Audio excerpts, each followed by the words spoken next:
Responding to the boycott, Dylan Mulvaney opens up about her collaboration with Bud Light. Plus, off the shelves, we'll tell you why books like The Diary of Anne Frank are being removed from schools in Texas and Florida. And a queer magic school bus. Historian Dr. Eric Cervini on bringing his traveling book fair to small towns across the country.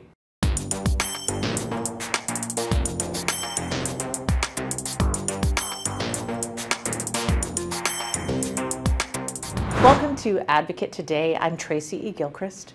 Bud Light is standing firm in its decision to tap trans TikTok star Dylan Mulvaney as an ambassador, despite backlash from conservatives. Mulvaney posted a video promoting Bud Light for March Madness, drinking from cans with her own likeness on them while celebrating 365 days of womanhood. She documented her transition on social media. The brand will also release cans with a rainbow-colored design ahead of Pride Month. It reflects Bud Light's commitment to promoting equality and celebrating diversity.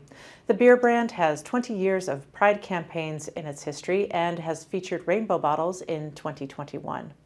They also partner with groups like GLAAD and the National LGBT Chamber of Commerce. Mulvaney's post was met with anger and protest online. Kid Rock posted a video of himself shooting cases of Bud Light up. The hashtag Boycott Bud Light was also trending online, with people like singer Travis Tritt signing on. But calls to boycott often don't lead to an actual boycott, and some companies like Nike and M&M's have benefited when diversity and inclusion are involved.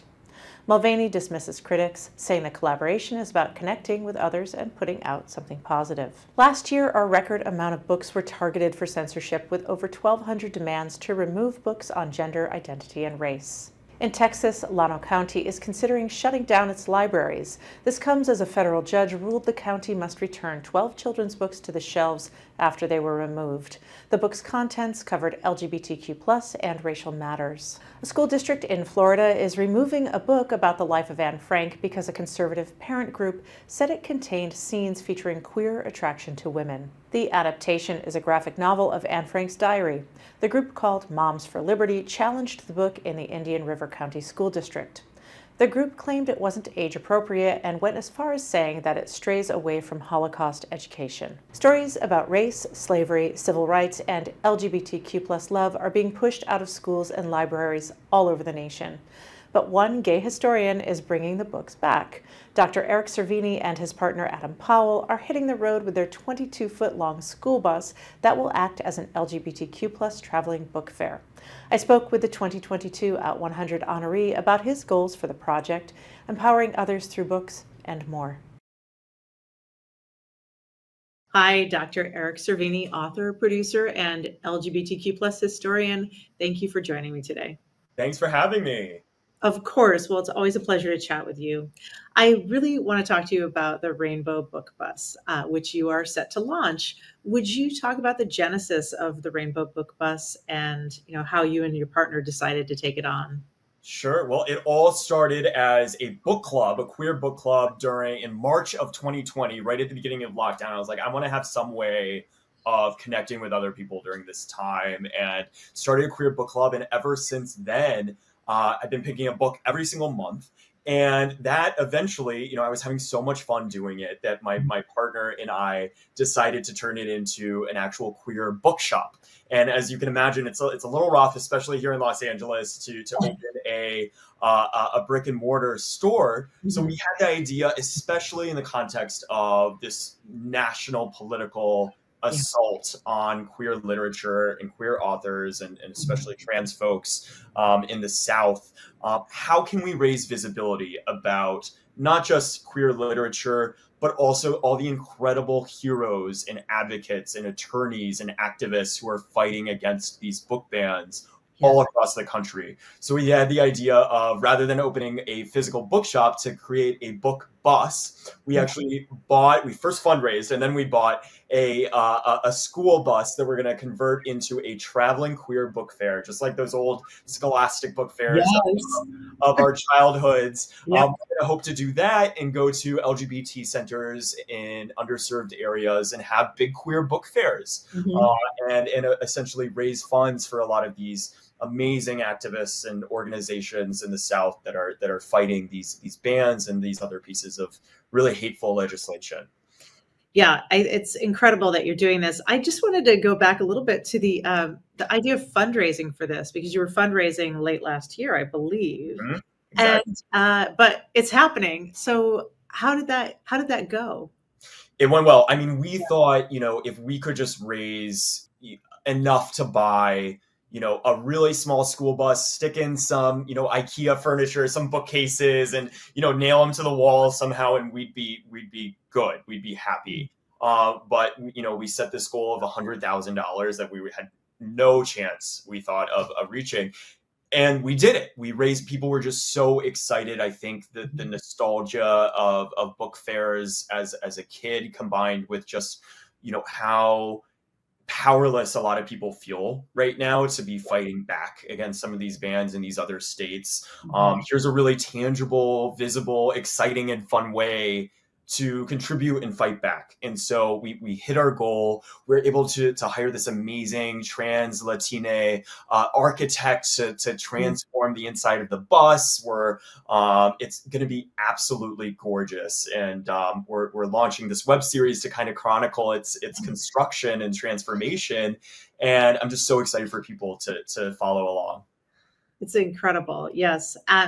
Well, I want to go back a little bit and ask you to just give some background about your work as a historian, especially of LGBTQ plus history, and also to talk a little bit about why something like a book fair and how books and literature and history are so critical at this juncture for queer people. And Yeah.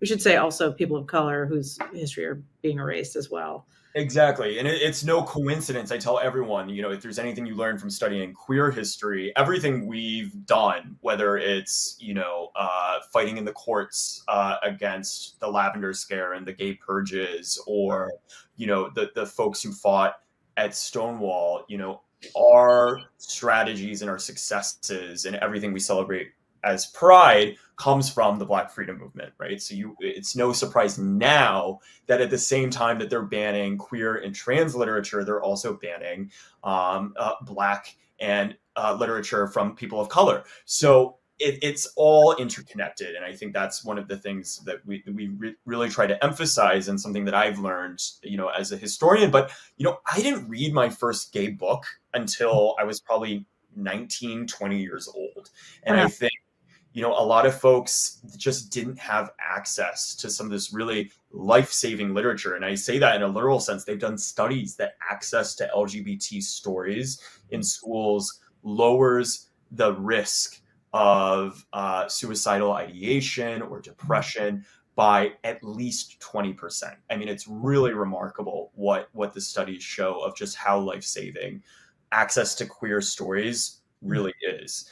And so I always like to think, well, if I had access to these stories by incredible authors, whether it's George M. Johnson, so many here in LA, Adam Silvera, so many incredible authors who are creating these beautiful stories that make us feel seen and make folks in areas where they don't have templates, they don't have the role models of what it means to be a happy queer person. Books can provide that. And so I think it's just an honor to be able to kind of spread the gospel of queer literature. Yes, I love it. Well, I have to ask, because you said you think you read your first gay book at around 19. What was it?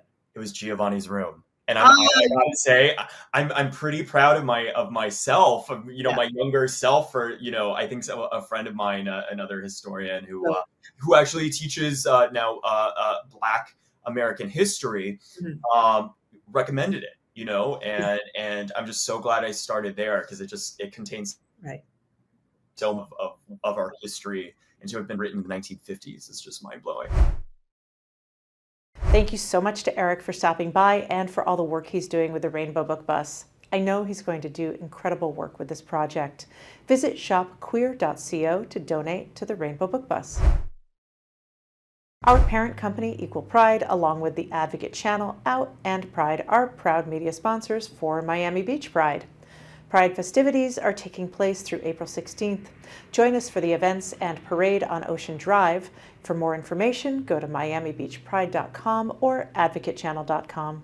That's all the time we have for this Advocate today. You can visit us on the Advocate channel YouTube page to stay up to date on book bans, reproductive freedom, and everything in between. I'm Tracy E. Gilchrist, and I'll see you next time.